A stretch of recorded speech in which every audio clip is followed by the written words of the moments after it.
Contract outsourcing సిబ్బంది యొక్క సమ్మెకు ఆంధ్రప్రదేశ్ ఐక్యోపాధ్యాయ ఫెడరేషన్ రాష్ట్ర కమిటీ సంపూర్ణమైనటువంటి మద్దతుని ప్రకటిస్తాము. మద్దతు అంటే వచ్చి మీటింగ్ లో పాల్గొని మీకు షేక్ హ్యాండ్ ఇచ్చి వెరీ గుడ్ అని చెప్పి వెళ్ళేటువంటిది కాదు. ఆంధ్రప్రదేశ్ ఐక్యోపాధ్యాయ ఫెడరేషన్ మీరు విజయవాడలో సదస్సు పెట్టి ఒకరోజు నిరసన కార్యక్రమానికి పిలిపించిన సందర్భంలో మేము అక్కడ రాష్ట్ర కమిటీగా రాష్ట్ర అధ్యక్షులుగా బాధ్యతతో మేము హాజరవటమే కాదు, వెంటనే సమగ్ర శిక్ష ఎస్పీడి శ్రీనివాసరావు గారిని ఆపూటే కలిసాం. వారితో స్పష్టంగా చెప్పాం, మనతో పాటు ఉన్నటువంటి సాధారణ ఉద్యోగులు వారు ఆ ఉద్యోగులు గనక ఒక్క సెకను కాలం పని చేయకపోతే మీకు ఎలాంటి డేటా రాదు, మీకు కూడా పస్తులు ఉండాల్సిన పరిస్థితులు ఏర్పడతాయి భవిష్యత్తులో. అందుకని మీరు వారిని చర్చలకు పిలవండి, వాళ్ళ న్యాయమైన డిమాండ్స్ ఏముంటే వాటిని పరిష్కరించండి. తక్షణం 3 నెలల బకాయిలు ఏవైతే ఉన్నారో శాలరీస్, ఆ బకాయిలన్నింటినీ వెంటనే చెల్లించేటువంటి పని చేయాలని అధికారులకు చెప్పాం. అక్కడి నుంచి మంత్రి గారికి మెసేజ్ పెట్టాం. మీకు సమగ్ర శిక్ష గతంలో చూసినటువంటి కమిషనర్ గారికి కూడా పెట్టాం. వాళ్ళు మిమ్మల్ని చర్చలకు పిలుస్తామని చెప్పారు.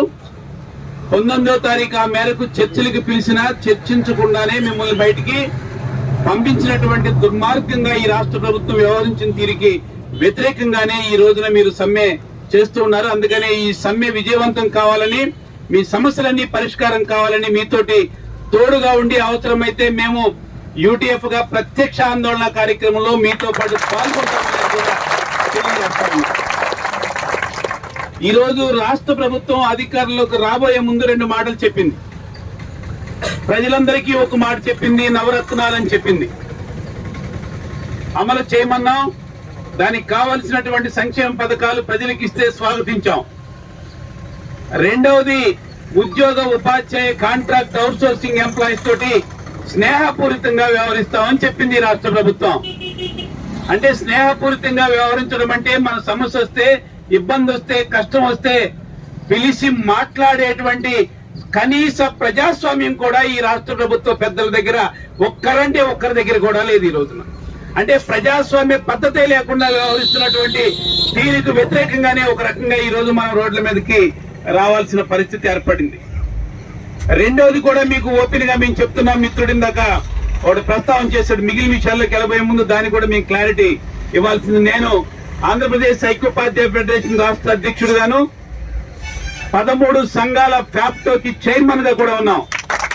నిన్న ఫ్యాప్టోగా 13 సంఘాలు కలిపి నిన్న మీకు మద్దతు ఇచ్చడంతో పాటు ఏ ఉపాధ్యాయుడు ఎంఆర్సీలోకి వెళ్లి మన సమగ్ర శిక్షలో పనిచేస్తున్నటువంటి అవుట్ సోర్సింగ్ సిబ్బంది చేసి పోటీలు చేయవద్దు అని పిలిపించాం. అలా చేస్తే ఆ ఉపాధ్యాయుల్ని అంగీకరించు అని కూడా చెప్తున్నాం. ఒక్కరి కూడా ఆ విధమైనటువంటి దాన్ని వెళ్ళడానికి వీల్లేదని చెప్తా ఉన్నాం. ఎందుకంటే ఈ రోజు మీరు సమ్మెలోకి వెళ్లారు, భవిష్యత్తులో మేము సమ్మెలోకి వెళ్తాం.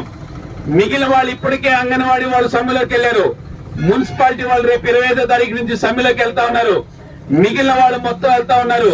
ఫీల్ గుడ్ అని ఆలోచిస్తా ఉంది ప్రభుత్వం. చాలా దుర్మార్గంగా ఉంది కనుక మేము అందరం రోడ్డు ఎక్కుతామని చెప్తా ఉన్నాం.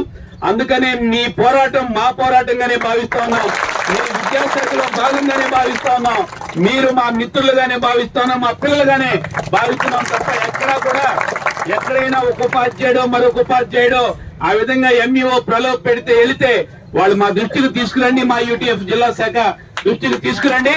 ఖచ్చితంగా ఉపాధ్యాయుడితో మాట్లాడతాం. అలాంటి దాన్ని ఎట్టి పరిస్థితుల్లో అంగీకరించమనేది కూడా తెలియజేస్తా ఉన్నాం. అంగన్వాడీకి సంబంధించి కూడా వాళ్ళు ఏం చేశారు, మొదటి రోజు అంగన్వాడీలు 12వ తారీఖున సమ్మెలోకి వెళితే 13వ తారీఖు మాకు ఒక ఆర్డర్ ఇచ్చారు. మీరు ప్రాథమిక పాఠశాల ఉపాధ్యాయులకి అటాచ్ చేసుకోండి, ప్రక్కనే అంగన్వాడీ పిల్లలకి భోజనం పెట్టండి అని. మా ఉపాధ్యాయులు అక్కడక్కడ మా ఎంఈఓ చెప్పారు, మా డిప్యూటీ చెప్పారు, మా ప్రవీణ్ ప్రకాష్ చెప్పాడు. ఇట్లా వరుస పెట్టి ప్రయత్నం చేస్తే కిందకి మెసేజ్ ఇచ్చాం యూటీఎఫ్ గా. ఖచ్చితంగా ఏ ఉపాధ్యాయుడు కూడా భయపడాల్సిన పని లేదు. ప్రాథమిక పాఠశాలకి అంగన్వాడీని అటాచ్ చేయొద్దు, భోజనం పెట్టే బాధ్యత మంది కాదు, మేము పెట్టమని కలెక్టర్లకు ఇవ్వండి అని కూడా చెప్పాం. ఆ మేరకు ఎక్కడా కూడా భోజనం పెట్టకుండా ఇవాళ అంగన్వాడీ సమ్మెకు కూడా ప్రత్యక్షంగా మద్దతు ప్రకటిస్తా ఉన్నాం. మూడో అంశం మీకు చెప్తున్నటువంటిది అయ్యా రికార్డ్ చేసుకో, మాకు దీనికి అవసరం లేదు.